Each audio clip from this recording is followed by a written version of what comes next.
কতদিন ধরে মহারাজ অসুস্থ ছিলেন, আজকে অতঃপর আসবেন। সত্যি মহারাজ ছাড়া রাজসভা যেন মণিহারা ফণি। আমি গতকালই মহারাজের শারীরিক অবস্থা নিরীক্ষণ করে দেখেছি। এখন উনি আগের তুলনায় যথেষ্ট ভালো আছেন।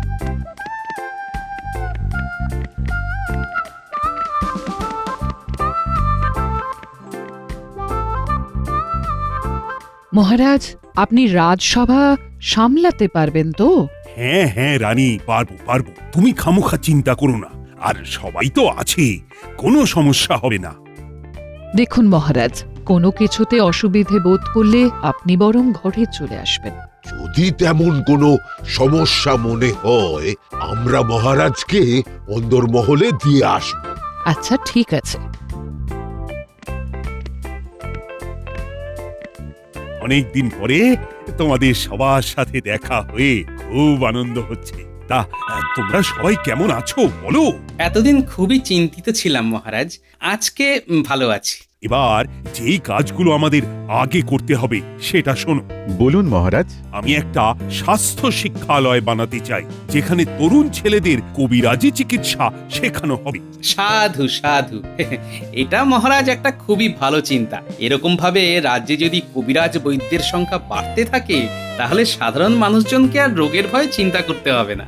আর আমারও অনেকটা মাথা থেকে চিন্তা কমবে। আচ্ছা তাহলে গোপাল, আমি বরং আজকে দুপুরে তোমার সাথে স্বাস্থ্য শিক্ষালয়ের খরচপাতি নিয়ে আলোচনা করব, কেমন?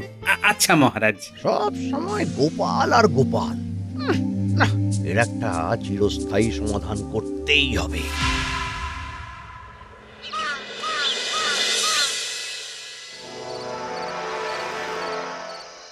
মহারাজ, দেখুন আপনার সঙ্গে কে দেখা করতে এসেছেন। আরে কৃষ্ণনগরের মন্ত্রী যে। কি সৌভাগ্য, কি সৌভাগ্য। যাও যাও প্রহরী, তুমি যাও। সৌভাগ্য না খাম্বাজ রাজ, আমার দুর্ভাগ্য। কিছুতেই তো সুনাম পাচ্ছি না, শুধু বদনামের ভাগীদার হয়ে যাচ্ছি। আর যত সুযোগ সুবিধা ভালোবাসা সব পেয়ে যাচ্ছে ওই গোপাল। সে তো অনন্তকাল ধরেই হয়ে চলেছে, এ তুমি কিচ্ছু করতে পারবে না। না, আমি অনেকবার অনেক চেষ্টা করেছি, কিন্তু কিচ্ছু করতে পারিনি। কিন্তু এবারে আমি একেবারে পরিকল্পনা ভেবে চিন্তে নিয়েই এসেছি। কি পরিকল্পনা বলো? দেখুন, এই মুহূর্তে আপনার রাজ্যের সবচেয়ে বড় সমস্যা একটাই, সেটা হলো দিনে দুপুরে ডাকাতি। হ্যাঁ, সে ডাকাত দল ধরা পড়ে, ছাড়া পায়, আবার যে কে সেই। আমার কাছে একটা দারুণ উপায় আছে। কি উপায়? শুনুন। বাহ বাহ বাহ, এরকম হলে তো বেশ ভালোই হয়। তাহলে আপনিও কাজ শুরু করুন, ওদিকে আমিও কাজ শুরু করছি। একদম। তাহলে আমি এখন আসি। হ্যাঁ হ্যাঁ, এসো এসো এসো।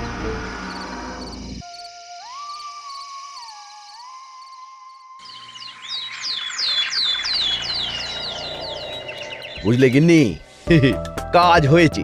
এবার তোমাকে যা যা বলবো তুমি তাই তাই করবে। আগে বলো, কালকে দুপুর থেকে তুমি কোথায় ছিলে? সব বলছি, শোনো।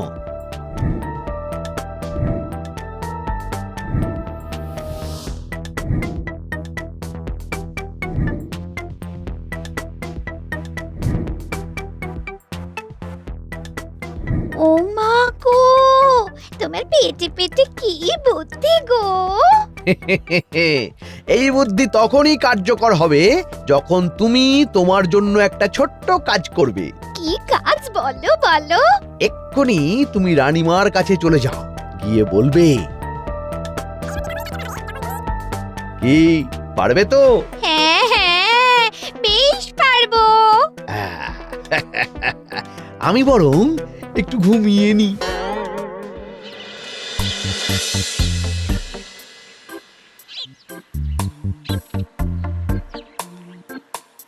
আরে আরে, মন্ত্রীমশাইয়ের গিন্নি না? সকাল সকাল এই রাস্তা দিয়ে যাচ্ছে কোথায়? আরে গিন্নিমা, সুপ্রভাত। সকাল সকাল আপনি এদিকে কেন? আমি আসতে পারি না? না আসলে মানে এদিকে তো রাজবাড়ি যাওয়ার পথ। রাজবাড়িতেই তো যাচ্ছি, একটু রানীমার সঙ্গে দরকার আছে। ও আচ্ছা, বেশ বেশ।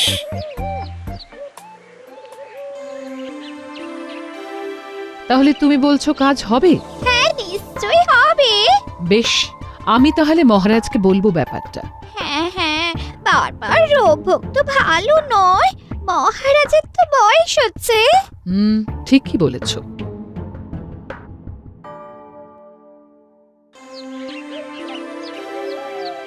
আচ্ছা সবাই শোনো, আগামী পূর্ণিমার দিন রাজসভা ছুটি থাকবে। কেন মহারাজ, ছুটি কেন? আমি আর রানী খাম্বাজ রাজ্যে এক জাগ্রত দেবতার মন্দিরে যাব পুজো দিতে। আমি তো কদিন ধরে মাঝে মাঝে ভুগছি। শুনেছি কর্তা গিন্নি দুজনে মিলে ওই মন্দিরে পুজো দিলে মনস্কামনা পূর্ণ হয়। তাহলে মহারাজ আমিও যাব। আমার গিন্নির অনেক দিনের ইচ্ছে আমাদের পাকা বাড়ি হবে। গোপাল, তোমার সব কিছুতে মাথা গলানোর তো কোনো দরকার নেই। মহারাজ রানীমার ব্যক্তিগত ব্যাপারে তুমি ঢুকতে যাচ্ছ কেন? তোমার যেতে হলে আলাদা যাও। না না, আলাদা কেন যাবে? তুমিও আমার সাথে যাবে। তবে ওই মন্দিরের কিন্তু অনেক নিয়ম কানুন আছে। কি নিয়ম মহারাজ? ওই মন্দিরে দম্পতিরা গেলে স্ত্রীকে মন্দিরে এসে লাল পাড়ে সাদা শাড়ি পরে আসতে হবে। মন্দির প্রাঙ্গণে মৌনব্রত পালন করতে হবে এবং মুখ অবধি ঘোমটা দিয়ে চলতে হবে। মৌনব্রত না হয় বুঝলাম, কিন্তু মুখ অবধি ঘোমটা দিয়ে যদি স্ত্রী উল্টে পড়ে? সেই জন্যে সব সময় ওখানে থাকাকালীন স্ত্রীর কর্তব্য স্বামীর হাত ধরে থাকা, আর স্বামীর কর্তব্য স্ত্রীকে ছেড়ে না যাওয়া। আচ্ছা মহারাজ, বুঝতে পেরেছি। আর দুজন প্রহরীকে নিয়ে নেব। মহারাজ, কাল বাদ পরশুই তো পূর্ণিমা। গোপাল, তুমি তোমার গিন্নিকে নিয়ে রাজবাড়ির সামনে চলে এসো। একদম ভোরবেলা আসবে, কিন্তু দুজন প্রহরী আমাদের আলাদা আসবে। একজন আমাদের সামনে সামনে যাবে আর আরেকজন আমাদের পিছনে পিছনে। তাহলে তো মহারাজ চিন্তাই নেই।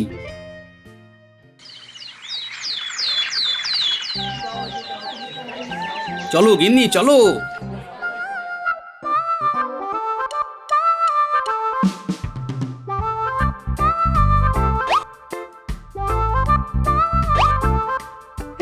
পালাও পালাও পালাও, আগুন লেগেছে, পালাও পালাও পালাও।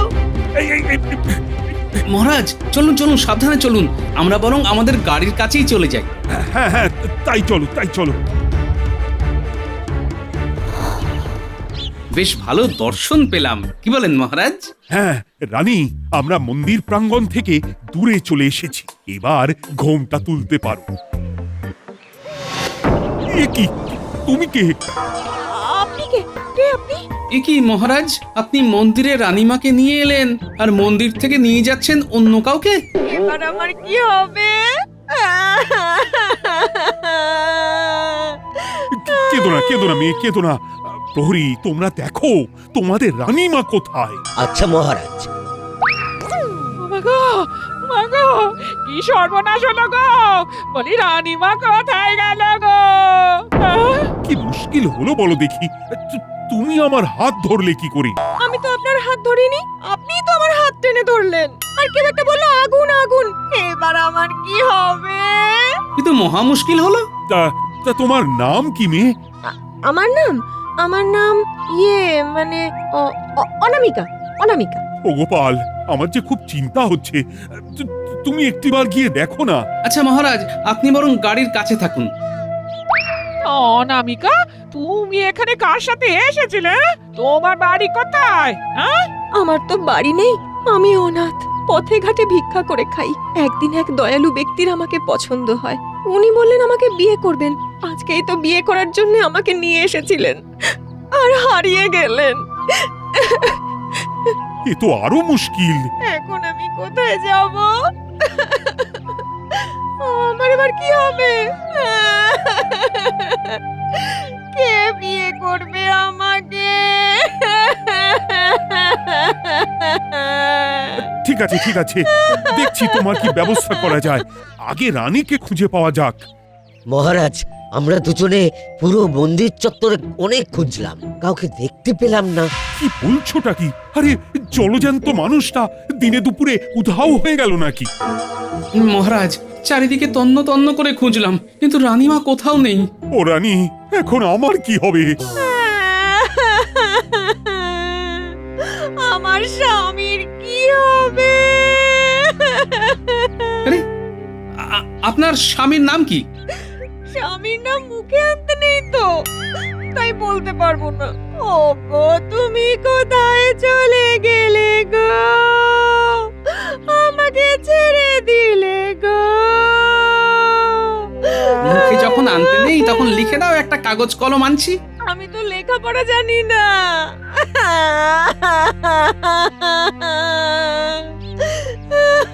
মহারাজ, অনেক বেলা হতে চললো, আমরা বরং একটা কাজ করি, আমাদের প্রহরীদের বলি খাম্বাজ রাজকে একবার এই বিষয়টা জানাতে। তিনি যদি কোনো সাহায্য করেন। তাহলেই হয়েছে। ও রানী, তুমি কোথায় গেলে? ওই প্রহরী, বলো গোপাল দাদা। তোমরা দুজন এই রাজ্যেই আপাতত থেকে যাও, রানীমাকে খুঁজে বের করার চেষ্টা করো, ঠিক আছে? ও গো, আমার কি হবে গো? আমার স্বামীকে খুঁজে দাও গো। আমার স্বামীকে খুঁজে দিন না। তোমাকে তোমার স্বামীর নাম বলতেই হবে, সেই যাই হোক, নইলে খুঁজতে পারবো না। আমি তো ওনাকে বাবু বলে ডাকতাম, ভালো নাম তো জানি না। প্রহরী, তোমরা এনার বাবুকেও খোঁজার চেষ্টা করো, এনার কাছ থেকে জেনে নাও তাকে কেমন দেখতে। বলুন দিদি ভাই। মহারাজ, এবারে আমরা কি রাজবাড়ির দিকে এগোবো? তাই চলো, আমি আপাতত যাই, কালকে আবার বেশ কিছু প্রহরীদের পাঠাবো। আমার কি হবে? আমার কি কোনো গতি হবে না? আমার মতো একজন অবলা নারীকে এভাবে ছেড়ে চলে যাবেন? তুমি রান্না করতে পারবে? হ্যাঁ, সব পারবো, শুধু আপনি আমার স্বামীকে খুঁজে দিন।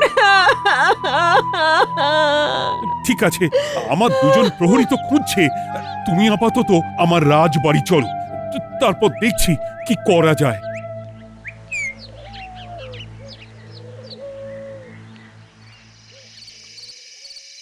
আচ্ছা মালতী, তুমি তাহলে সব বুঝে নিলে তো? আমি অনামিকাকে রাজবাড়ির নিয়ম নীতি সব শিখিয়ে দেব। হ্যাঁ। মালতী, তুমি খাবার দাবার মহারাজকে দেওয়ার আগে ওই নুন ঝাল ঠিক হয়েছে নাকি একবার দেখে নিও। আচ্ছা। চলুন মহারাজ, অন্দরমহলে চলুন। আর আমার মুখে কোনো স্বাদ নেই গোপাল, আর তুমি নুন ঝাল স্বাদ হয়েছে কিনা দেখতে বলছো? আমি স্বাদের জন্য পরখ করতে বলিনি মহারাজ, একজন অচেনা অজানা মেয়ে হঠাৎ চলে এলো, নিঃশ্বাসের বিশ্বাস নেই, তাকে কি করে বিশ্বাস করি বলুন তো? হ্যাঁ, তাও ঠিক। ওর সব কথাই তো ভাষা ভাষা, গোল গোল, না নিজের স্বামীর নাম জানে, না জানে কোনো ঠিকানা। তাই কদিন একটু এই চোখে চোখে রাখতে হবে মহারাজ। আমারও তো চোখে রাখার সময় নেই গোপাল, রানীকে খুঁজে পেতে হবে, আমাকে নিজে গিয়ে দেখতে হবে, পারলে তুমি একটু খেয়াল রাখো। আচ্ছা মহারাজ।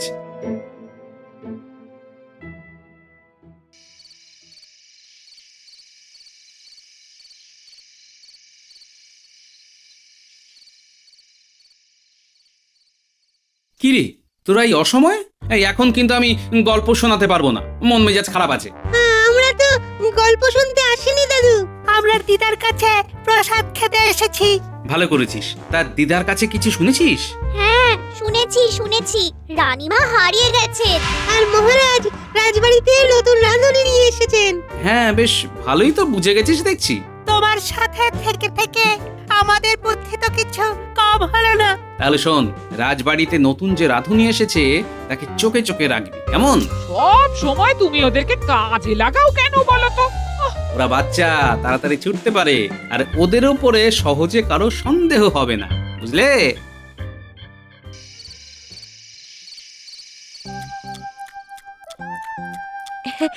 রান্না কেমন হয়েছে মহারাজ? রান্নার হাত তো তোমার বেশ ভালোই দেখছি, তা এত ভালো রান্না করা শিখলে কোথায়? আমার তো থাকার কোনো ঠিকানা নেই, আগেই বলেছি মহারাজ, তাই মাঝে মধ্যে এক ভোজনালয়ে রান্নার কাজ করতাম। তো সেই ভোজনালয় কি খাম্বাজ রাজ্যে? মানে হ্যাঁ মহারাজ। কি নাম সেই ভোজনালয়ের? অনেকদিন আগের কথা তো, রসনালয়। বাহ বাহ, ভালোই হলো, একজন পাকা হাতের রাঁধুনি পাওয়া গেল। এখন শুধু রানীমাকে পাওয়া গেলে শান্তি। ওটাই তো চিন্তার বিষয়। আমি কি আপনার বিছানাপত্র গুছিয়ে দেব? দাও যদি সম্ভব হয়।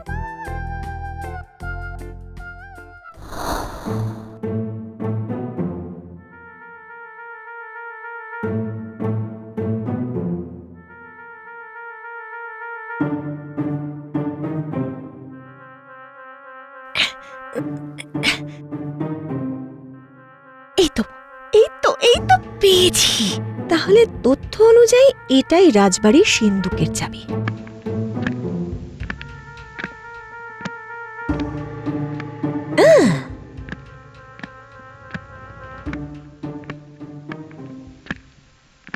কি অনামিকা, বিছানা গোছানো হলো? এই তো করছি। ব্যাস ব্যাস ব্যাস, হয়েছে হয়েছে। আমার এখন আর ঘুম আসবে না। কি জানি রানী কেমন আছে। মহারাজ, আমি গরিব অবলা মেয়ে হয়ে আপনাকে একটা কথা বলবো। হ্যাঁ বলো। কথাটা হয়তো আপনার কাছে উপদেশের মতো শোনাবে। আরে ভনিতা না করে বলো। বলছিলাম কি, খাম্বাজ রাজ্য এত বড় রাজ্য, দুজন প্রহরীর পক্ষে রানীমাকে খোঁজা তো সম্ভব নয়। আপনি বরং আরো বেশ কিছু প্রহরীকে পাঠিয়ে দিন। হ্যাঁ তুমি ঠিকই বলেছ। সকাল থেকে রাত হয়ে গেল, এখনো তো রানীর কোনো খোঁজ খবর এলো না। আমি বরং গোটা বিশেক সেনাকে দায়িত্ব দিই, যদি কিছু সুরাহা হয়। হ্যাঁ মহারাজ। তোমরা তাহলে বুঝতে পারলে তো? হ্যাঁ মহারাজ, আমরা সবাই মিলে বিভাজিত হয়ে রানীমাকে খুঁজবো। আর হ্যাঁ, রসনালয় নামে কোনো ভোজনালয় আছে কিনা একটু খোঁজ নেবে, আর জিজ্ঞেস করো ওখানে অনামিকা বলে কেউ রান্না করতো কিনা। আচ্ছা।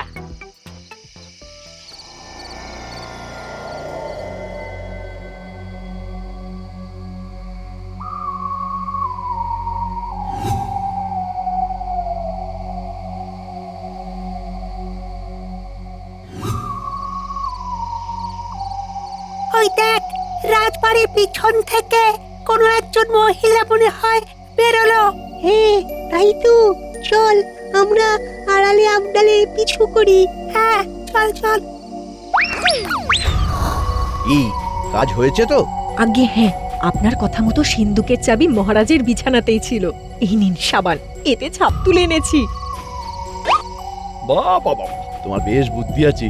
ছুঁচ হয়ে ঢুকেছি, হাল হয়ে বেরোবো। আগামীকাল রাতে আমার দলের ডাকাতরা রাজবাড়ি আক্রমণ করবে। কিন্তু রাজবাড়িতে তো অনেক প্রহরী আছে। তাদের সবাইকে বুদ্ধি করে বাইরে পাঠিয়ে দিয়েছি। আমার ডাকাত দল আসবে, ডাকাতি করবে, সোনাদানা ভাগ হবে, তারপর এ রাজ্যের রানীর মুক্তি।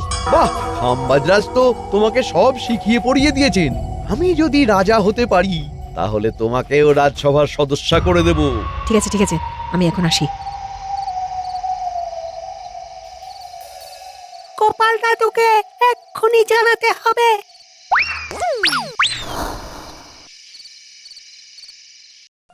বলিস কি রে, এত কিছু? হ্যাঁ দাদু। না, ভোরবেলায় মহারাজের সাথে কথা বলতে হবে।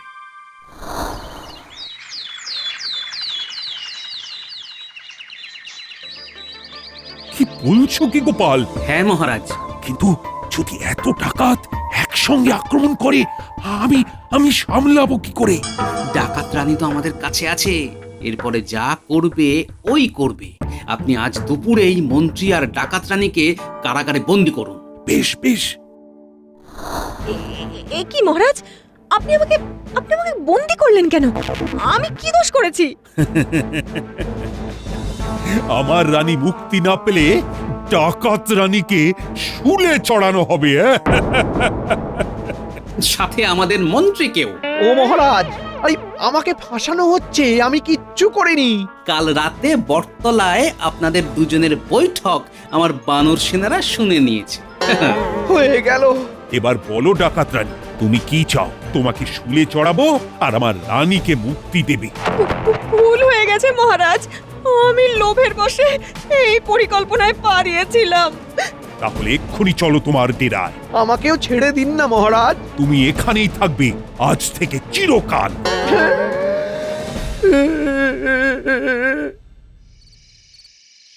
আমাকে ছেড়ে দাও। আজকে আমাদের কৃষ্ণনগর রাজবাড়িতে ডাকাতিটা হয়ে গেলেই ছেড়ে দেবো। আমাদের রানীকে মুক্তি না দিলে তোমাদের ডাকাত রানীর গর্দান যাবে। মহারাজ, গোপাল, তোমরা এসেছো? ওনাকে ছেড়ে দাও তোমরা। আচ্ছা সর্দারনি।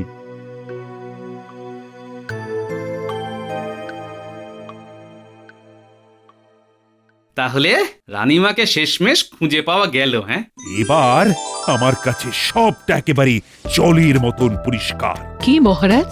গোপাল, তুমি বলো। মন্ত্রীমশাই খাম্বাজ রাজ্যের সাথে পরিকল্পনা করে ডাকাত রানীর দলকে নিযুক্ত করেন। মন্ত্রীগিন্নি রানীমাকে এই মন্দিরে আসার পরামর্শ দেন, তারপর একজন আগুন লেগেছে বলে বিভ্রান্ত করার চেষ্টা করে, আর রানীমাকে সরিয়ে ডাকাত রানী মহারাজের হাত ধরেন। আর তারপর ডাকাত রানীর রাজবাড়িতে রান্না করা, সিন্ধুকের চাবি নকল করা, ধরা পড়া আর তোমার মুক্তি। সত্যি গোপাল, তোমার মতো বিচক্ষণ লোক যতদিন কৃষ্ণনগরে আছে ততদিন আমরা সুরক্ষিত। সব কথা কি এখানেই বলবেন? চলুন এবার ফেরা যাক। হ্যাঁ হ্যাঁ, চলো চলো চলো।